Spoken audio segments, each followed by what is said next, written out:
깔끔한 도배, 괜찮아 보이는 구조. 그래서 직접 가보지도 않고 입찰에 참여했습니다. 결과는 낙찰. 본인은 속으로 외쳤습니다. 대박! 근데 막상 열쇠를 받고 들어가 보니 세상에, 천장에서 물이 새고 있었고. 안녕하세요 여러분. 오늘은 많은 분들이 궁금해하지만 제대로는 잘 모르는 주제, 바로 부동산 경매입니다. 솔직히 경매라고 하면 여러분 머릿속에 뭐가 떠오르세요? 드라마에서 보던 법정 장면, 종치고 사람들 손들고 3억, 3억 5천 외치고 막 치열하게 호가 올라가는 거? 근데 실제 경매는 완전히 다릅니다. 그렇게 호들갑스럽지 않아요. 오히려 조용합니다. 사람들이 봉투를 들고 와서 조용히 쓰고 개찰할 때만 잠깐 긴장감이 흐릅니다. 저도 처음 경매장에 갔을 때는 너무 놀랐어요. 드라마 속 장면이랑 완전 달라서요. 딱히 누가 소리 지르는 사람도 없고 그냥 소리만 왔다 갔다. 근데 그 고요한 긴장감 속에서 누가 낙찰받을지가 정해지는 거죠. 오늘 영상은 경매에 대해서 완전 기초부터 실전 꿀팁, 자주 당하는 함정, 그리고 실제 사례까지 풀코스로 갑니다. 여러분이 오늘 끝까지 들으시면 경매가 나랑 상관없는 세상 이야기에서 나도 해볼 수 있겠는데? 로 바뀔 거예요. 오늘은 특히 초보자 눈높이에서 설명합니다. 전문 용어 최소화할게요. 나오더라도 바로바로 비유로 풀어서 이해할 수 있게 해드립니다. 여러분, 영상 시청하는 동안 지루하지 않게 웃음도 드리고 꿀팁도 드리고 사례도 풍성하게 풀어드릴 테니까요. 집중하시고 끝까지 함께 해주세요. 1. 경매. 도대체 뭐길래? 먼저 기본 개념부터. 경매란 빚을 못 갚은 사람이 가진 부동산을 법원이 대신 팔아서 채권자에게 돈을 돌려주는 절차입니다. 예를 들어 볼게요. 친구가 500만 원을 빌려갔어요. 다음 달에 줄게 하더니 2달, 3달, 결국 잠수. 근데 그 친구가 집을 갖고 있다면 법원이 그 집을 팔아서라도 돈을 돌려줍니다. 이게 경매예요. 여기서 중요한 포인트, 경매는 법원이 직접 진행한다는 겁니다. 그러니까 사기당할까? 이런 걱정은 상대적으로 적습니다. 비유를 해볼게요. 일반 매매를 중고 거래라고 하면 경매는 법원이 운영하는 당근이나 중고나라 같은 겁니다. 즉 안전장치가 훨씬 탄탄하다는 거죠. 그리고 왜 사람들이 경매에 관심을 가질까요? 가장 중요한 딱 하나, 싸게 살 수 있으니까. 보통 시세보다 20에서 30% 저렴합니다. 예를 들어 시세 5억 아파트가 3억 8천에 낙찰되는 경우, 이런 매물이 종종 있습니다. 여기까지 듣고 헉! 그럼 나도 해야겠다 싶으시죠? 잠깐만요. 경매는 단순히 가격만 보고 뛰어들 수 있는 시장이 아닙니다. 집은 단순한 물건이 아니잖아요. 사람이 살고 있는 공간입니다.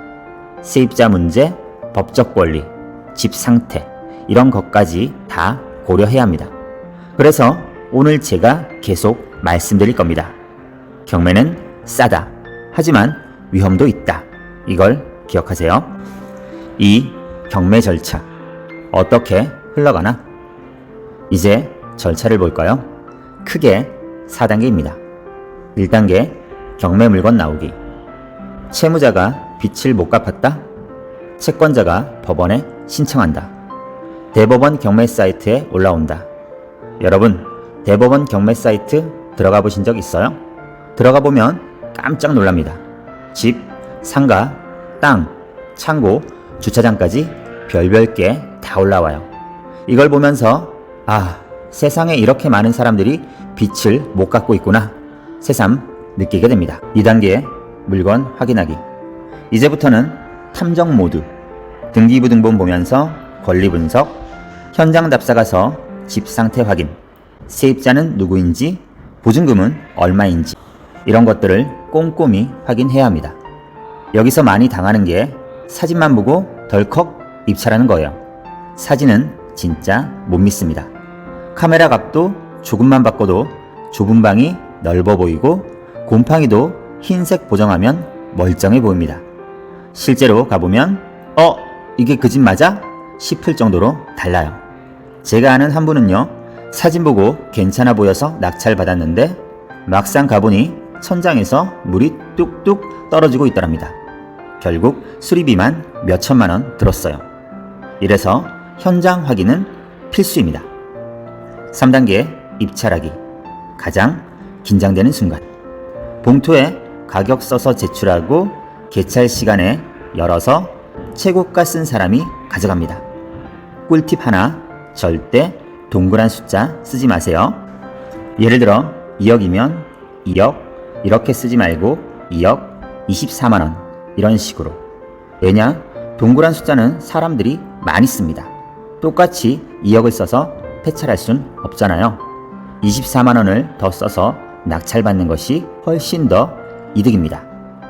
만약 같은 금액이 나오면 정말 허무하잖아요. 4단계 낙찰 그리고 잔금 내기. 낙찰받으면 일정 기간 안에 잔금을 다 내야 합니다. 못 내면 보증금이 날아가요. 실제로 수천만 원 잃은 사람들 많습니다. 그래서 무조건 내 자금 상황을 먼저 체크해야 합니다. 잔금 다 내면 등기 이전 완료. 드디어 내 집이 되는 거죠. 3부 경매의 달콤함과 쓴맛. 경매가 왜 매력적이냐? 첫째, 싸다. 시세보다 20에서 30% 저렴할 수 있다. 둘째, 법원이 진행하니까 안전하다. 셋째, 선택지가 많다. 아파트, 상가, 토지 다 있습니다. 근데 쓴맛도 있죠? 리스크 1. 세입자 문제. 세입자가 보증금을 못 돌려받는 경우 그게 내 부담이 될 수도 있어요. 리스크 2. 집 상태 문제. 곰팡이, 누수, 구조적 하자, 사진만 믿으면 큰일 납니다. 리스크 3. 자금 압박. 낙찰받았는데 잔금 못 내면 보증금 날립니다. 비유하자면 경매는 마트 시식 코너 같아요. 싸고 좋은 것도 있지만 잘못 집으면 맵거나 이상한 거 씹는 거예요. 그래서 냄새 맡고 옆 사람 반응 보고 조심히 집어야 합니다. 이런 리스크 때문에 경매가 항상 달콤한 건 아닙니다. 한 30대 초반 초보 투자자가 있었습니다. 대법원 사이트에서 본 빌라 사진이 너무 멀쩡해 보였어요. 깔끔한 도배, 괜찮아 보이는 구조. 그래서 직접 가보지도 않고 입찰에 참여했습니다. 결과는 낙찰. 본인은 속으로 외쳤습니다. 대박! 근데 막상 열쇠를 받고 들어가 보니 세상에, 천장에서 물이 새고 있었고 벽은 곰팡이로 까맣게 변해 있었습니다. 수리비만 3천만 원 넘게 들어갔습니다. 싸게 샀다고 생각했는데 결국 시세 대비 손해. 본인은 경매 2번 다시 안 한다 하며 손사래를 쳤죠. 또 안타까운 경우가 있었습니다. 50대 초반 사업가. 사업이 잘 안 되던 차에 경매로 큰 수익을 노렸습니다. 감정가 6억짜리 아파트를 4억 5천만 원에 낙찰받았어요. 그런데 잔금을 마련하지 못했습니다. 은행 대출이 생각보다 덜 나오고 지인에게 돈 빌리기도 쉽지 않았던 거죠. 결국 보증금 4,500만 원이 날아갔습니다. 경매는 꿈만 키우다가 쓴맛만 본다며 고개를 떨궜죠. 물론 성공 사례도 있습니다. 서울에서 일하는 30대 직장인 부부가 있었습니다. 신혼이라 내 집 마련 꿈은 있는데 집값은 너무 비쌌죠. 시세 5억짜리 아파트가 그들의 목표였어요. 근데 은행 대출을 받아도 턱없이 부족했습니다. 그러다가 경매를 알게 됐습니다. 대법원 경매 사이트에서 눈여겨본 아파트가 있었는데 감정가 5억. 한번 유찰돼서 최저가가 3억 5천까지 내려간 거예요. 부부는 현장에 직접 가봤습니다. 집 상태는 생각보다 양호했고 세입자도 이미 나간 상태. 깔끔한 물건이었어요. 입찰 당일 떨리는 마음으로 3억 6,500만 원을 써냈습니다. 그리고 결과는 낙찰. 보증금 10% 내고 잔금은 대출과 모아둔 돈으로 마쳤습니다. 그 집을 간단히 도배장판만 새로 해서 들어갔는데 시세는 이미 5억 2천까지 올랐습니다. 경매 아니었으면 평생 못 샀을 집이라며 눈물까지 흘렸던 부부였죠. 4. 초보자가 꼭 알아야 할 기본기. 초보자는 이 세 가지 무조건 알아야 합니다. 1. 등기부등본 보는 법. 등기부등본은 경매의 국어사전이에요. 근저당, 가압류, 전세권, 어려운 용어들 나오는데 핵심은 딱 하나. 내가 이 집을 샀을 때 남의 빚까지 떠안아야 하나? 이거 확인하는 겁니다. 2. 현장 답사. 사진만 믿지 마세요. 실제로 가봐야 합니다. 집 상태, 주변 시세, 교통편, 생활 인프라, 이게 기본이에요. 가보면 느낌이 옵니다. 아, 여긴 누가 들어와도 살겠다. 이런 부동산이 있는 반면 여긴 내가 공짜로 줘도 안 살겠다. 이런 곳도 있으니 주의해야 합니다. 3. 입찰가 산정법. 너무 싸게 쓰면 못 사고 너무 비싸게 쓰면 손해예요. 당연한 이야기지만 입찰가를 정하는 게 쉽지 않습니다. 고민을 하게 되거든요. 저는 욕심을 조금 내려놓으면 된다고 말씀드리는 편입니다. 보통은 시세 대비 70에서 80% 정도가 적정선. 여기에 내가 원하는 수익률을 더하고 빼서 결정하시면 됩니다. 5. 실전에서 자주 나오는 질문들. 대출 받을 수 있나요? 네, 가능합니다. 다만 일반 매매보다 조건이 좋을 수도 있고 까다로울 수도 있습니다. 그래서 자기 자본을 잘 파악하는 것이 중요합니다. 실제 자신의 투자금이 얼마인지도 정확히 모르는 분들도 많이 봤거든요. 진짜 싸게 사나요? 네, 맞습니다. 하지만 무조건은 아니에요. 경쟁이 치열하면 시세보다 비싸게 낙찰되는 경우도 있습니다. 꼭 계산기 두드려야 합니다. 감정이 아니라 이성으로 판단하셔야 해요. 이런 말 들어보셨죠? 물건과 사랑에 빠지지 마라. 경매 물건은 충분히 많으니까 너무 하나에 꽂히지 않도록 합니다. 집주인이 안 나가면 어떡하죠? 강제 집행 절차가 있습니다. 경매에서는 인도 명령을 잘 활용하시면 문제 없어요.